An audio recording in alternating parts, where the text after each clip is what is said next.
Welcome to the pipe training videos for EC-CAD. In this session we're going to cover running sloped pipe. To run sloped pipe, you'll come up to your ribbon and you'll select pipe. And then everything else we're going to do is going to be in our properties palette. So once we've selected the pipe, we can come and we can change our system. In this case, I'm going to say maybe I'm running condensate drain.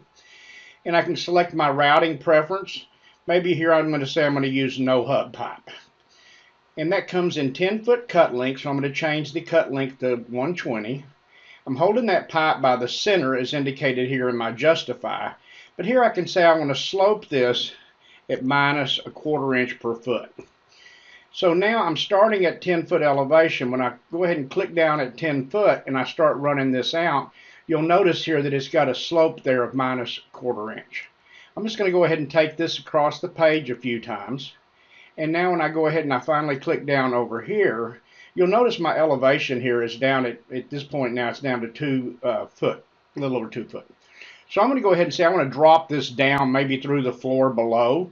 So I'm simply just going to come over here to my elevation and I'm just going to go ahead and type in minus 12. And that's going to create me a riser going down. So if I go ahead and click in my entry there, now I want to take the piping that I've run and I'm going to put it into the object viewer.